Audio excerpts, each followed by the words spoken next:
मोनसे समनि बिजनीनि एम.एल.ए बारग' एम.एल.ए रुंसारि महिनी बसुमतारीनि सायाव सावरायनाय आरो बिथांनि गोसोखांथिनि थाखाय ट्रास्ट दानाय बे हाबाफारिखौ लानाय जायो।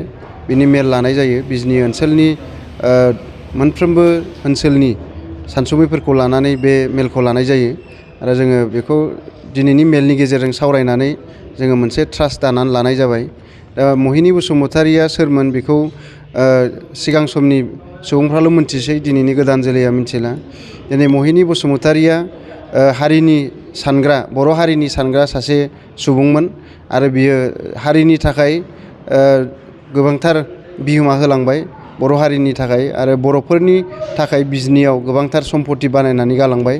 दा बियो एबसुनि आफादगिरि थानाय समावनो बियो गावनि बर'नि नेसनेलिज्म बेखौ गायसंनानै दोनदोंमोन। बिजनी ओनसोलाव बै समाव बर'फ्रा फैनो हाया, बर'फोरनि न'फोर गैया। दा बै समावनो बिथाङा बिजनी ओनसोला, बिजनी टाउना, बिजनी नोगोरा बर'फोरनि जानांगौ होननानै मोनसे सानस्रि लाबोदोंमोन आरो बिनि थाखाय बिथाङा खामानि मावदोंमोन।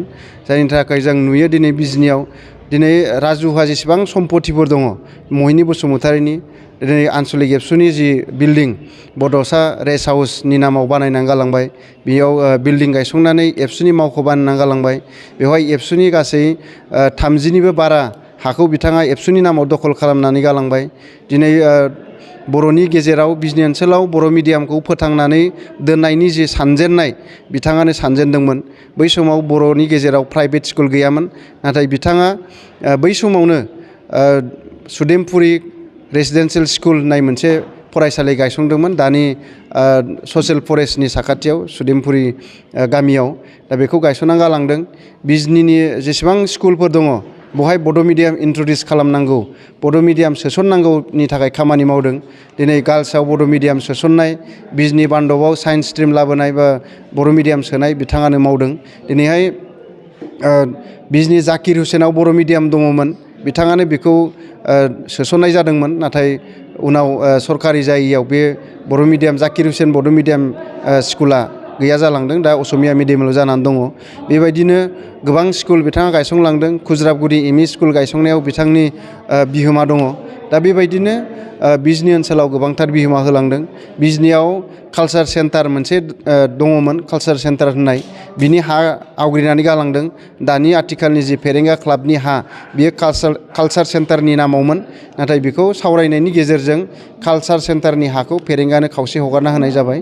दा फेरेंगानि जि मोखांनि हा बियो कालचार सेन्टारनि जानानै दङ, बेखौ बिथाङानो दखल खालामनानै गालांदों। दिनै बिजनी सेन्ट्रेल बड' लाइब्रेरिनि बिजनी बान्दब सेराव बे मावख', बिनि बिल्डिं, बिनि हा बेखौ बिथाङानो खालामनानै गालांदों।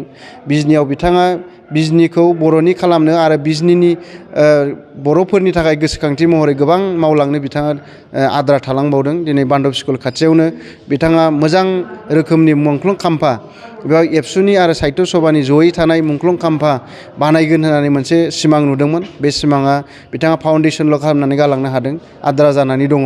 दा बेबायदिनो दिनै बिजनी BDSAनि जि हा बेखौ बिथाङानो खालामनानै होदों होननानै जोङो मिथिगौ आरो बेबायदिनो गोबांथार खालामना गालांदों। आरो दिनै बिजनीयाव टाउननि साखाथि फाखाथि जेफोर बर' गामि दङ बिथाङानो खालामनो होनाय। बिजनीयाव बर'फ्रा थाहैनो गियो, नाथाय बेनो गोसोनि साहस होनानै, गोसोनि बोलो होनानै बिथाङानो बर'फोरखौ थाहैहोदों। आरो दानि सुदेमपुरि गामि, दैमालु नोगोर बिथाङानो सोरजिनाय बे गामिफ्रा। दा बेखायनो बिथाङा जोंनि बिजनीनि थाखाय आन्चलिक एबसुनि बोसोरथाम आफादगिरि जानाय समाव बिजनीनि हारिनि थाखाय खामानि मावदों। लोगोसे एम.एल.ए जानानै थानाय समावबो गोबां बेफोर बिहोमाखौ, इनफ्रास्ट्राकचार बिहोमाफोरखौ बिथाङा होलांबाय।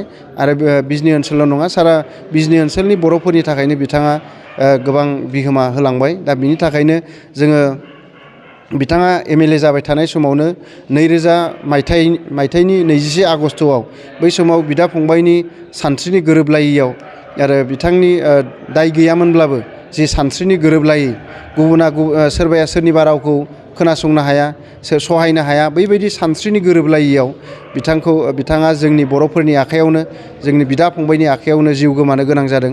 दा जोङो बिथाङा जि होलांबाय, बिथाङा जिखि थासारिजों रुंसारि जाया मानो, बिथाङा जे बिजनीयाव बिहोमा होलांबाय बर' हारिनि थाखाय, बर'नि रायजो राजाफोरनि थाखाय, बिजनी ओनसोलनि रायजो राजाफोरनि थाखाय बिहोमा होलांबाय। दा बेखायनो बिथांनि जि होलांनाय बिहोमा बेखौ गोसोखांथि महरै दोनबाय थानो थाखायनो जोङो मोनसे ट्रास्ट दिनै दानानै लानाय जाबाय। बे ट्रास्टनि गेजेरजोंनो जोङो बिथांनि सोमोन्दै फालिगोन, जोनोम सान फालिगोन।